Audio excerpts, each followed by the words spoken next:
Hey book friends, welcome back to the channel. Welcome to my spooky season TBR. Now, when I say spooky season, I don't necessarily mean like ghosty, creepy type books. So there are a few on this list. I mean more like atmospheric. I have a number of like Gothic books, some like sweet witchy books, a few dark academia books, some romance books. I mean, the list is very long. I'm looking over there. There's like 20 plus books. So let's just hop in to my fairly ambitious fall spooky season TBR.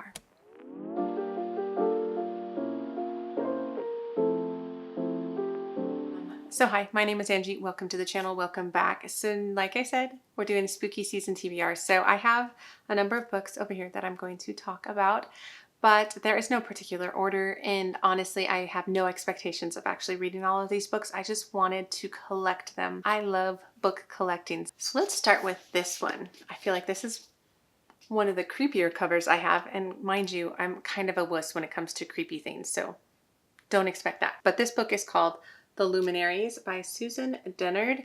I believe it's a YA horror fantasy type book. It's about this girl named Winnie. I like that name.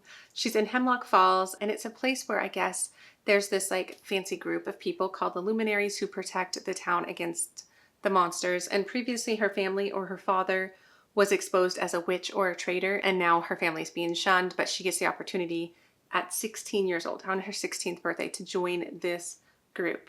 Not sure what happens from there. I think that just sounds really fun and atmospheric, and something about this cover made me be like, yes, I've been holding on to this for this season, so that is for sure on my list. All right, next one is this book. It is such a beautiful book. It's The Last Tale of the Flower Bride by Roshni Chokshi. And so, you guys, I'm so excited about this book. It sounds very gothic and mysterious. I believe it's about this woman who has like a past that she doesn't want to tell her husband about. And I think she like makes him agree to like not ask about her past. And for some reason, they have to go back to like her family home or the house that is not haunted. I have no idea what the house actually is, but it holds a lot of secrets to her past that she doesn't necessarily want her like husband to know about.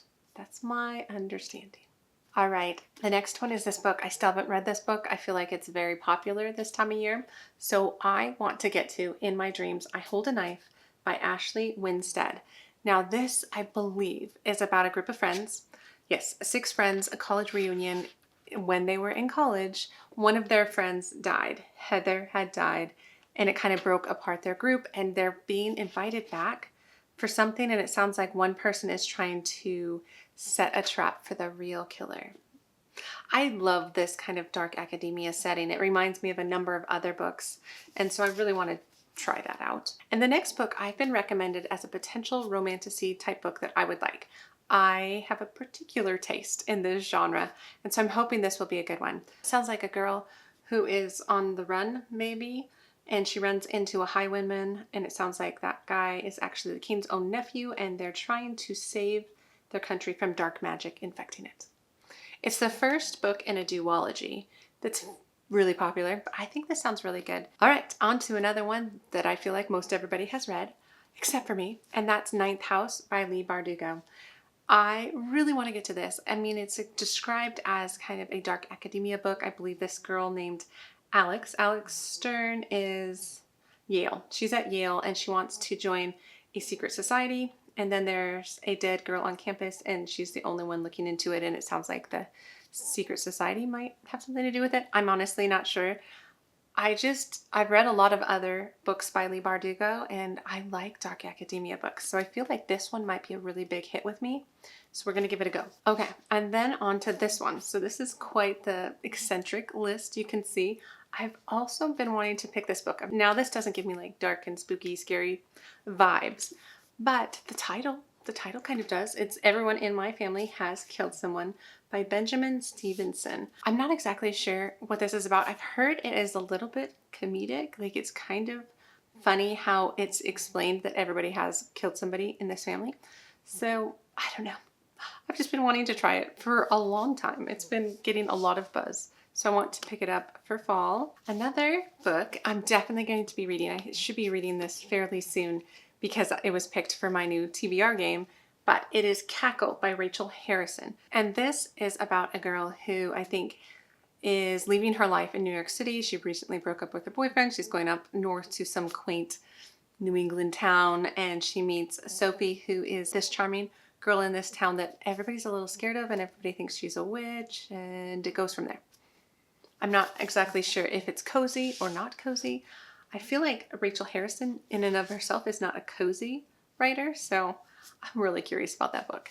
Another one I want to read, and I've been wanting to read for ages, is Rebecca by Daphne du Maurier. And so what I know about this book is it's about this woman who I think meets a man on like a cruise ship, and it's like insta love, and they decide they're going to get married.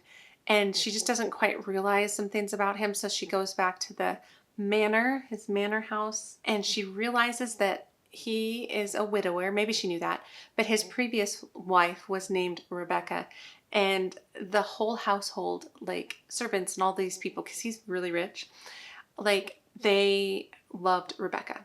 And so there's like, she can't get past the memory of this woman. And I even think like our main character isn't named in this book. Rebecca is the late wife. And so I don't know. It just sounds really good. And I feel like it's perfect for this time of year. And it would be good to kind of get a classic on this list. And then another book I want to start this series. I think it sounds right up my alley. So it is a romantasy, but it's YA in nature, which I tend to go for. And that's Serpent and Dove. And this is by Shelby Morin. And this says, a witch and a witch hunter thrust into holy matrimony. There's only one way such a story could end. I'm not quite sure how they end up married, but I like that trope. I'm not sure if it's a marriage of convenience or how they're forced into marriage, even though they're kind of on opposite sides, witch hunter sort of idea.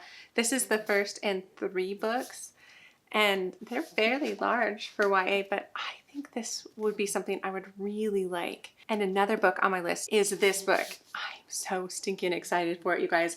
It's Belladonna, and it's by Adeline Grace. So this is a really popular book, and it sounds like so much fun. It sounds like she has kind of a aloof family, and her mother has passed away. I'm not sure if it's recently, and there's some sort of spirit involved in her coming back, and there is, I think, a romance with death, potentially. I'm not quite sure. The second book is called Foxglove, and I think the latest one just came out. I think it was called Wisteria. So if I like this, I feel like I will just want to read all of these. And I think this is also YA in nature. So this one's on my list. And obviously there's too many books to read in one season, but I have another one that I'm actually not even sure what this is about. Not sure what this is about, but it screams fall to me.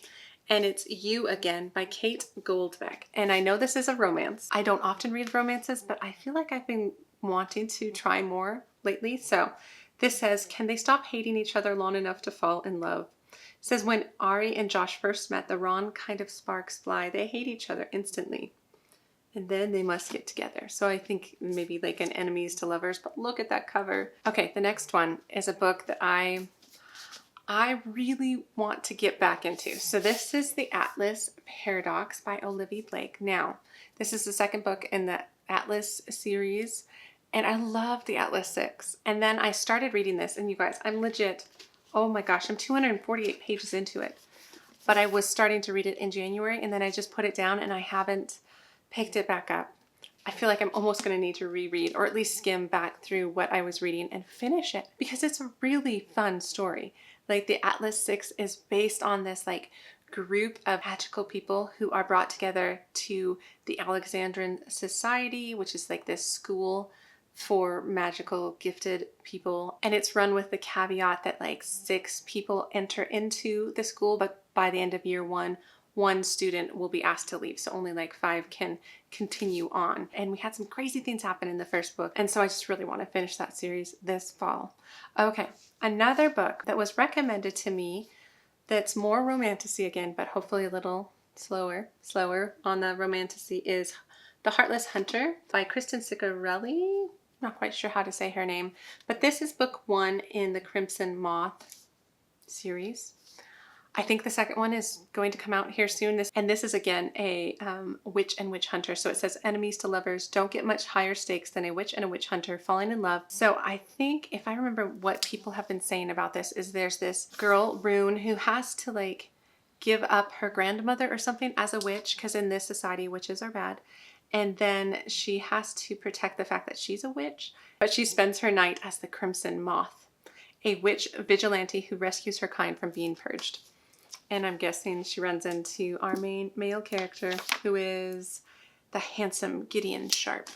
Sounds fun. Another book I have on my shelves, my sister gave this to me and she highly recommends it. And it's called The Whispering Dark by Kelly Andrews. First, the cover is just beautiful. And it sounds like it's about this girl named Delaney who she's deaf, but she also has like a gift. And so she's accepted into this prestigious program, training students to slip between parallel worlds.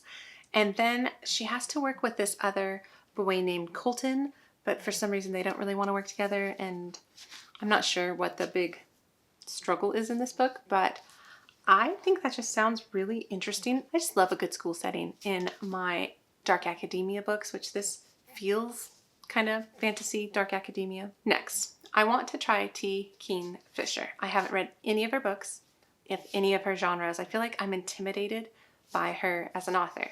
So my sister let me borrow this book. So this is What Moves the Dead. And I believe this is kind of a retelling or reimagining of The House of Usher by, is that Edgar Allan Poe? What I've been recommended is to either kind of figure out what that book is about before picking this up, because otherwise it might be a little bit strange, because it has to do with like this house that is overtaken by wildlife and fungus and something like that. And our main character has to rush back there for her childhood friend, Madeline Usher, who is dying in their ancestral home. So I'm not sure.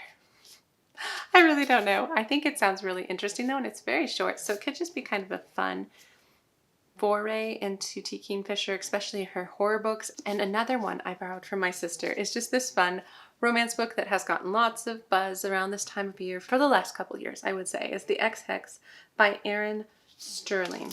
I'm not quite sure what this is about, but it sounds like it's about this girl Vivian, who has recently been dumped or something like that. And she, like any other young witch, starts kind of this little curse on her ex that goes badly, I believe.